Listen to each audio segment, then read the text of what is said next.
అపోహలకు గురి కాకుండా. అనకాపల్లి జిల్లా పాయకరావుపేటలో జాతీయ మత్స్యకార సొసైటీ రాష్ట్ర అధ్యక్షుడు మోసాల అప్పలరాజు కేంద్ర రాష్ట్ర ప్రభుత్వాలను మత్స్యకారుల సమస్యలపై తక్షణమే స్పందించాలని కోరారు. మత్స్యకార భరోసా పథకం అందరికీ వర్తింపజేయాలని, కొందరికే పరిమితం చేయవద్దని ఆయన డిమాండ్ చేశారు. అలాగే డీజిల్ సబ్సిడీని 9 రూపాయల నుండి 20 రూపాయలకు పెంచాలని విజ్ఞప్తి చేశారు. నక్కపల్లి మండలంలో జెట్టీల ఏర్పాటుకు చర్యలు తీసుకోవాలని హోంమంత్రి అనితను కోరారు.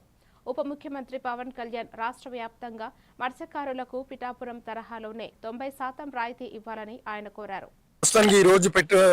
ఈరోజు మీడియా సమావేశం ఎందుకోసం అంటే మత్స్యకారులకు రైతు భరోసా ఇచ్చామనేసి ప్రభుత్వం చెప్తుంది. ఈ రోజు 15,000 మందికి ఈ ఆంధ్రప్రదేశ్ రాష్ట్రం మొత్తం మీద 15,000 మందికి ఇంకా ఈ రోజు కూడా రైతు భరోసా ఈ మత్స్యకార భరోసా అందలేని పరిస్థితి అయింది.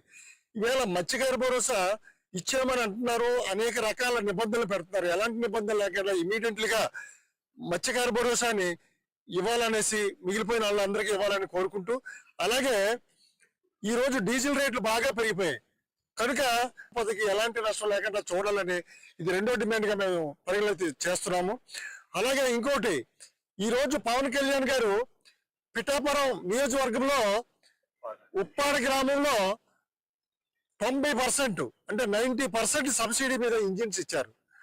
అలాగే ఆయన ఆ స్టేట్ వాడిగా ఆయన సీఎం, ఉప ముఖ్యమంత్రి కాబట్టి మొత్తం మత్స్యకారులకు అందరికీ కూడా ఈ 90% సబ్సిడీ అమలు చేయాలి అనేసి మా జాతీయ మత్స్యకార సంఘం తరపున డిమాండ్ చేస్తున్నాం. ఎందుకోసం అంటే ఆయన అక్కడే కాదు, ఏ సెంట్రల్ గవర్నమెంట్ దగ్గర నుంచి తెచ్చారో ఎలా తెచ్చారో అనేది అందరికీ వర్తించేటట్టు స్టేట్ మొత్తం ఇవ్వాలని ఆ పవన్ కళ్యాణ్ గారిని రిక్వెస్ట్ చేస్తున్నాము.